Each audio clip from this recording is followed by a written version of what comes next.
ሰላም ጤና ይስጥልን ክቡራን የዩቲዩብ ቤተሰቦች፣ የሰዓቱን አጫጭር መረጃዎች እየቀርብ ያለው እስከ ፍጻሜው አብራችሁን ቆዩ።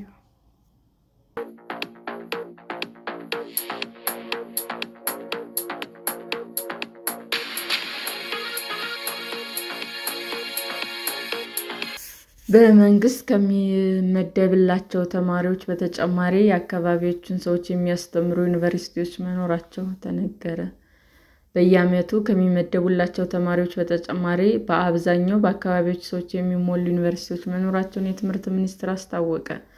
ይህ የተገለጸው የከፍተኛ ትምህርት ተቋማት የ2018 በጀት ዓመት የ6 ወራት ቁልፍ ተግባራት አፈጻጸም ግምገማ መድረክ መክፈቻ የካቲት 29 ቀን 2018 ዓ.ም በአዲስ አበባ ኢንተርናሽናል ኮንቬንሽን ሴንተር ሲካሄድ ነው። የትምህርት ሚኒስትሩ ብርሃኑ ነጋ የትምህርት ሚኒስቴር በየዓመቱ ለዩኒቨርሲቲ ተማሪዎች እንደሚመድብ፣ ዩኒቨርሲቲዎች ግን በአካባቢዎች የሚገኙ ሰዎች ሕጋዊ ባልሆነ መንገድ እንደሚያስተምሩ ገልጸዋል።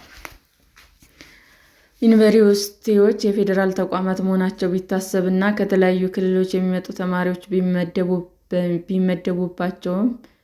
የሚመደቡባቸው ቢሆኑም ተማሪዎቻቸው በአብዛኛው ከአካባቢያቸው የተገኙ ናቸው ብለዋል።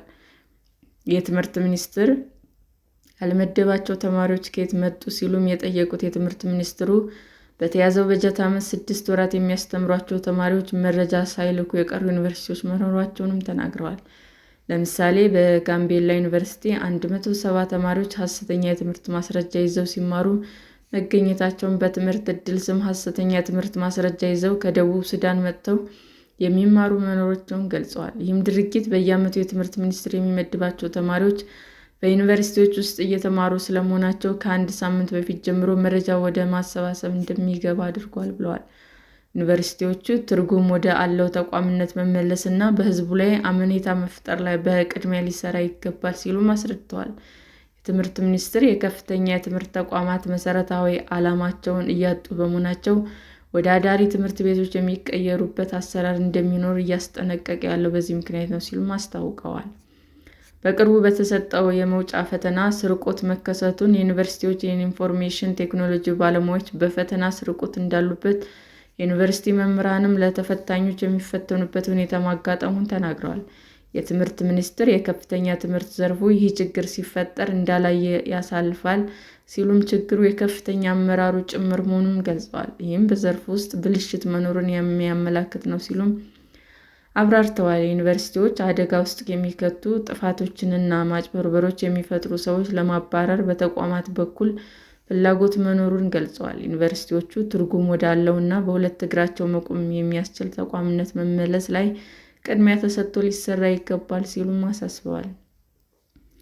ይህ ሲሆን የትምህርት ጥራት፣ የተማሪዎች ደረጃ፣ የጥናትና ምርምር ስራዎች ጥራት እየተረጋገጠ እንደሚሄድ ጠቁመዋል። ዩኒቨርሲቲዎች፣ ትምህርት ቤቶች እና መምህራን አገርን ለመታደግ ከመከላከያ ያልተናነሰ ሚና ያላቸው መሆኑን ጠቅሰው ኃላፊነታቸውን እንዲወጡም ጥሪ አስተላልፈዋል። በትምህርት ሚኒስቴር የከፍተኛ ትምህርት ልማት ዘርፍ ሚኒስትር ዴኤታ አቶ ኮራ ጡሼኔ በበኩላቸው ከፍተኛ የትምህርት ተቋማት ከ2017 ዓ.ም ጀምሮ የውጤት የአፈጻጸም አስተዳደር ስርዓት ተፈራርሞ ወደ ተግባር እንዲገባ ማድረጋቸው ገልጸዋል።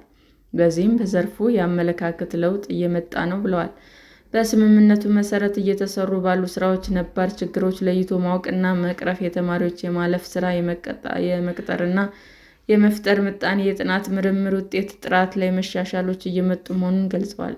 ዩኒቨርሲቲዎቹ የስራ አፈጻጸም 90 በሚደርሱ ቁልፍ የውጤት መለኪያዎች እየተመዘነ መሆኑን ተናግረዋል። እነዚህ ማሻሻሎች ቢመጡም ጥራት ያለው የተማሪዎች መረጃ ለትምህርት ሚኒስቴር ማቅረብን በተመለከተ ክፍተት መኖሩን ጠቁመዋል። በከፍተኛ ትምህርት ተቋማት ላይ የሚስተዋሉ ችግሮችን የሚፈቱ ደግሞ በዩኒቨርሲቲ አመራሮች መሆናቸውን፣ መረጃን በግልጽነትና በታማኝነት ማቅረብ እንደሚያስፈልግ የገለጹት አቶ ኮራ ይህም ራዕይ ኖሯቸው በሚሰሩ አመራሮች መመራት አለበት ብለዋል። በዚህም ረገድ የሚታዩ ችግሮች ለመፍታት ያስችል ዘንድ የትምህርት ሚኒስቴር በዩኒቨርሲቲ አመራሮች ማሰልጠኛ አካዳሚ እየመሰረተ መሆኑን፣ ይህን መነሻ በማድረግ አቅም የመገንባት የማብቃት ስራ ይቀጥላል ብለዋል። ማሰልጠኛ አካዳሚው መኖር ሲገባ እስካሁን ያልነበረ መሆኑን፣ ይህም እንደ ክፍተት ታይቶ በአሁኑ ጊዜ በኃላፊነት ቦታ ያሉትና ወደፊት ሊሆኑ የሚችሉ ማፍራት ሴት አመራሮችን በማብቃት ወደ አመራርነት ማምጣት ዓላማ እንደሚኖረው በተከታታይነት እንደሚሰራ ተናግረዋል። ይህም በአሁኑ ጊዜ የሚስተዋለውን የውጤታማነት ክፍተት እያሻሽለው ይሄዳል ተብሎ እንደሚታሰብ አክለዋል። የትምህርት ሚኒስቴር ከፍተኛ ልማት ዘርፉ በበኩሉ የሚያቋቁመው ማሰልጠኛ አካዳሚው አወቃቀሩና አደረጃጀቱ ገና ያላለቀ መሆኑን፣ ሆኖም የስልጠና ሞዴሎች ኢትዮጵያን እንዲመስሉና በተግባር ችግሮችን እንዲፈቱ ተደርገው እየተዘጋጁ እንደሚገኙ፣ ሌሎች የመምሪያ መሳሪያዎችም በዝግጅት ላይ መሆናቸውን ዘገየ ቢባል ከመጪው ግንቦት ወር ጀምሮ ስልጠና መስጠት እንደሚጀምር ጠቁመዋል። በመድረኩ ላይ አፈጻጸማቸውን ካቀረቡ ዩኒቨርሲቲዎች መካከል መቀሌ፣ አርባ ምንጭ፣ ሐረማያ፣ ባህር ዳር እና ጎንደር ዩኒቨርሲቲዎች የበጀት ማነስ ለስራቸው ተግዳሮት እንደሆነባቸው ገልጸዋል። በተለይ መቀሌ ዩኒቨርሲቲ በ2013 ዓ.ም ከቀድሞ በጀት በመነሳት በጀት እየተመደበለት መሆኑን ከሌሎች ዩኒቨርሲቲዎች አንጻር ዝቅተኛ እንዲሆን ምክንያት ሆኗል ሲሉም የዩኒቨርሲቲው ፕሬዝዳንት ፋና ሀጎስ ገልጸዋል። ዩኒቨርሲቲው ወደ መማር ማስተማር ሲመለስ የ2016 በጀቱ የተደለደለለት በ2013 ዓ.ም የነበረውን መነሻ በማድረግ እንደሆነም የ2017 ዓ.ም ደግሞ ካለፈው በጀት ድልድል የተወሰደ ነው ሲሉም ፕሬዝዳንቱ አስረድተዋል። የዘንድሮው በጀት ዓመት ካለፈው ዓመት አንጻር ታይቶ የተደለደለ በመሆኑ ወደ ራስ ገዝነት ለመሸጋገር ለሚደረገው ጥረት ተግዳሮት ሆኗል ሲሉም ፋና አጽንዖት ሰጥተው ከአስሩ የምርምር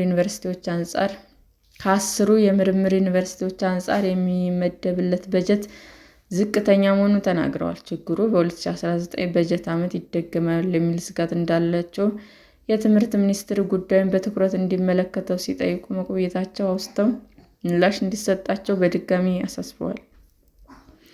ዩኒቨርሲቲው ለመምህራን ማስተማር የሚያገለግሉ ማርከር መግዛት የማይችልበት ሁኔታ መፈጠሩን፣ መምህራንም በራሳቸው እየገዙ እያስተማሩ መሆናቸውን ለችግሩ ጥልቀትነት ማሳያ አድርገውታል።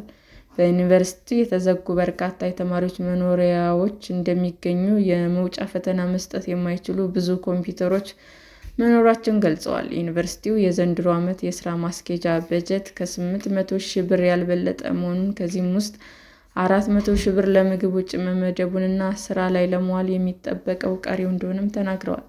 አቶ ኮራ ለተነሳው ሀሳብ በሰጡት ምላሽ ወደ መማር ማስተማር ሲመለሱ ተማሪ በደንብ ስላልተመለሰ ነው ይባላል። እንደነበረም ሆኖ ተማሪ ሲመለስ ችግሩ መቀጠሉን ገልጸዋል። ዩኒቨርሲቲውን በጀት በተመለከተ የገንዘብ ሚኒስቴር ተጠይቆ ዝቅተኛ መሆኑ መረጋገጡን፣ በመጪው የበጀት ምደባ ሲደረግ ጉዳዩ ጥያቄ ሆኖ ቀርቦ እንዲታይ እንደሚደረግም አስረድተዋል። ሰላም ጤና ይስጥልን ውድ የዩቲዩብ ቤተሰቦቼ እንዴት ናችሁ? አዲስ ጀማሪ ነኝና ሰብስክራይብ ያደረጋችሁ አበረታቱኝ። አመሰግናለሁ። ዩቲዩብ አድማጮቻችን ለሰዓቱ ያቀረብኩላችሁ አጫጭር መረጃዎች ይህንን ይመስል ነበር። በሌላ መረጃ እስክንገናኝ ሼር፣ ላይክ፣ ሰብስክራይብ እንዲሁም ቢቀርብልን የምትሉት መረጃ ካለ ኮመንት እያደረጋችሁ ቸር ቆዩን።